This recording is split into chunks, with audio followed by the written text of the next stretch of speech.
So takang naman tayo, additional problem regarding sa method of joints. So same sa naunang problem, determine the force in each member of a truss shown. Then state whether each member is in tension or compression. So again, pag tension, directed away from our joints, and kapag compression, directed towards yung sa ating joints. So first step, determine natin if yung ating forces ba sa members ay vertical or horizontal. So sa DA and CE ay CEF, horizontal, eto ay vertical, horizontal, vertical. And pagdating naman sa DB and DF, siya ay slanting, inclined yung ating force. So ibig sabihin, again, kapag siya ay inclined, ang meaning lang neto, siya ay parehong may vertical and horizontal. So, dahil dyan, gagamit tayo nitong extra step. Determine natin yung dimensions ng ating slope, and using yung ating dimensions ng slope, mahahanap natin yung kanyang x and y components. So, again, isa pang guide natin sa ating figure ngayon, makuha lang natin yung left side, okay na tayo. Kasi yung ating figure ay symmetrical. Symmetrical kasi same ang measurements natin. From D to E, yan ay 12 feet. E to F, yan ay 12 feet. And in terms of height, pareho sila 6.4 feet.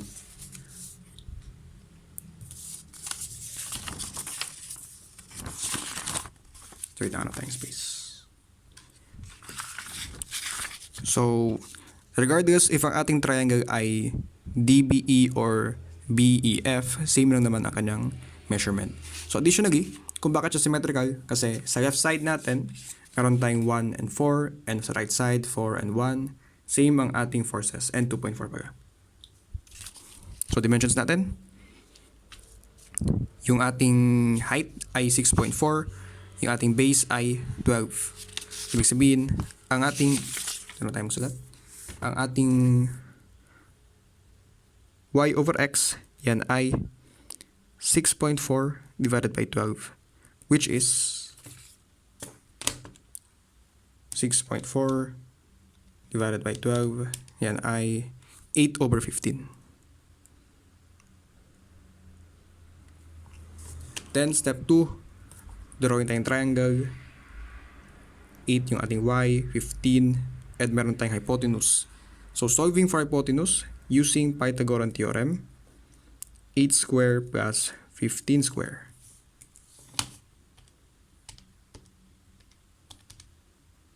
And yan ay 17. Ibig sabihin, ito yung ating slope dito. So, drawing natin dito yung ating slope.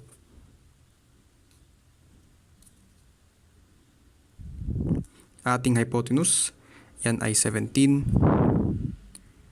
Etong x, yan ay 15. And yung ating y, yan ay 8. Okay? So before tayo mag-proceed, solve muna natin yung ating supports.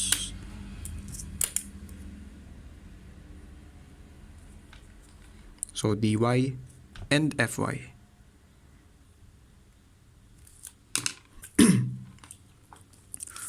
So katulad sa ating first problem, ang ating gagamitin ay summation of moment. Pwedeng about point D or point F. So ako, piliin ko muna is point F. Assumption, counterclockwise is positive. So rotation ng dy about F is clockwise. So siya ay negative dy. And ang kanilang distance ay 12 plus 12. Yan ay 24. Next, 1 kips. 1 kip is counterclockwise, positive 1 times a distance of 12 plus 12, 24. Next, meron tayong 2.4, counterclockwise, so siya ay positive 2.4, kanyang distance ay 12 feet. Same sa 4 kips, siya ay counterclockwise, kanyang distance ay 12 feet din. And para naman sa 1 kip natin sa point C, siya ay direktang tumatama sa point F. if ating i-follow yung kanyang trajectory, siya ay tatama sa point F. Ibig sabihin, sabi natin, lahat ng forces na tumatama sa ating moment center, automatic, wala siyang moment. So, at point F, moment at point F, etong apat lang yung ating forces na mayroon moment. So, isolate yung dy, so dy times 24 to, divide both sides by 24. 1 times 2.4 ay 24. 24 plus 2.4 times 12 plus 4 times 12 divide by 24. So dy is equal to, pause ko lang. So dy is equal to 4.2 kips.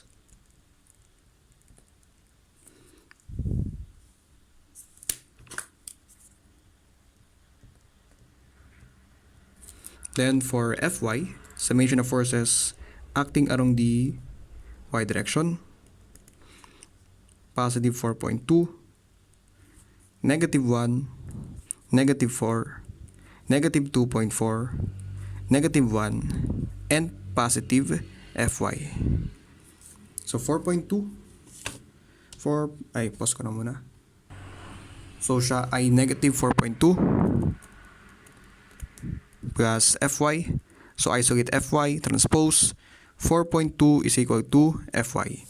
So ibig sabihin, ang Fy natin is also 4.2.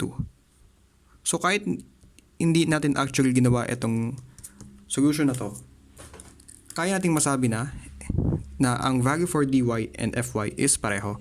Kasi again, yung ating figure ay symmetrical. So aside sa ating dimensions ay pareho, even yung ating forces on both sides ay pareho.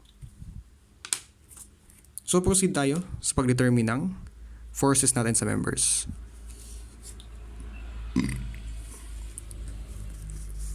So start tayo sa joint A.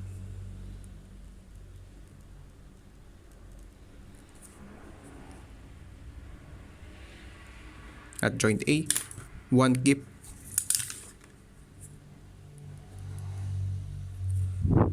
Then meron tayong AB. Then meron tayong force AD.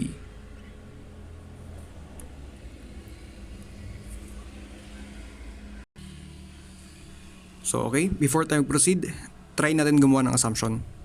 So yung ating 1 kip is pointing downwards. So ibig sabihin yung ating AD, kailangan makontra to, so siya ay pointing upwards. And at the same time, at joint A, yung ating FAB, para siyang pinokontra, di ba? So kahit anong direction, okay lang dyan. So siguro pa right. So solve natin. Summation of forces acting along the y direction. We have positive FAD minus 1. Transpose natin. 1 is equal to FAD. FAD is equal to 1 kips. Next naman, summation of forces acting along the x direction. So ano ba yung forces natin acting along the x direction? FAB lang. So ibig sabihin, ang FAB para is 0. Wala siyang force. Take note, etong FAD directed towards ating joint. Since siya ay papunta sa ating joint, siya ay compression.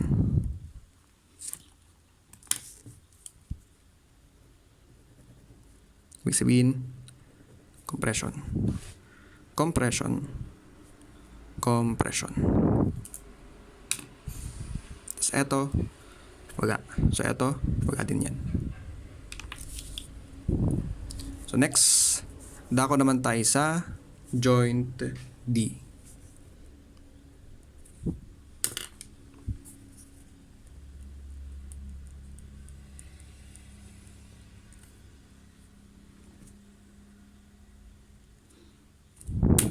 Meron tayong dy, which is 4.2 kips. Then meron din tayong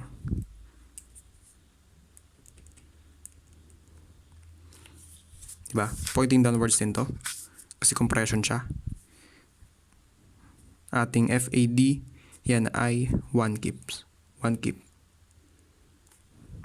Then meron tayong FDB and FDE.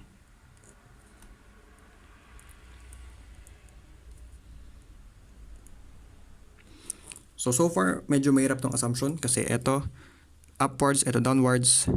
Pero, kung ating compare, yung magnitude nitong upward force ay 4.2. Ang magnitude nito is 1. So, kailangan magkontrahan yan. Dapat, pag inad mo yung downward force sa ating graph, kailangan equal siya sa 4.2. So, based yan, dapat ito ay also downwards. So, if ito ay directed pababa, pag ganyan ang kanyang movement, pag F, ang pag-tilt. So, siguro, etong FDE is pa right. Okay? So, summation of forces, Y. So, positive 4.2, negative 1, FDB is pababa. So, negative FDB, gamit tayo ng slope. So, yung ating slope is eto. Ang ating denominator is hypotenuse, 17. And ang ating numerator, since eto ay y, 8. Isolate natin. 8 over 17 FDB is equal to 4.2 minus 1, 3.2. So, FDB is equal to 3.2, multiply both sides by 17, and divide both sides by 8.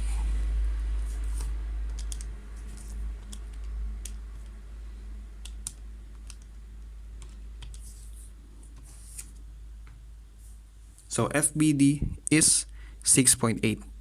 And since yung ating value ay positive, ibig sabihin tama yung assumption natin na ganito ang kanyang inclination, directed pababa and pa-left. So, next, summation of forces acting along the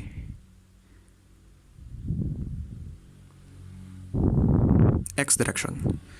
So, para ma-confirm natin na dapat equal siya, Y component ng FDB is 8 over 17 times FDB, which is 6.8. Downward siya, plus 1. So, ang total niya is 4.2.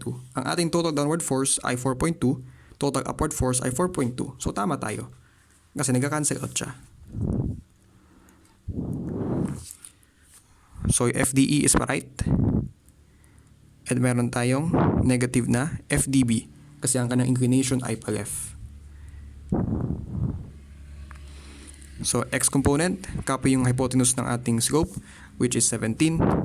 And sa numerator is yung ating X component ng slope, which is 15.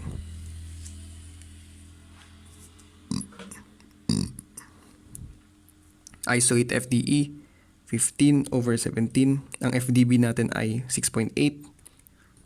Yan ay equal sa FDE. 15 over 17 times 6.8. Yan ay 6. Ibig sabihin na ating FDE ay equal sa 6 kips. So, ang ating FDB, siya ay directed towards ating joint D. So, siya ay compression. Compression. Also, compression. Compression. Also, compression. And para naman sa ating FDE, FDE is directed away sa ating joint. So, siya ay tension.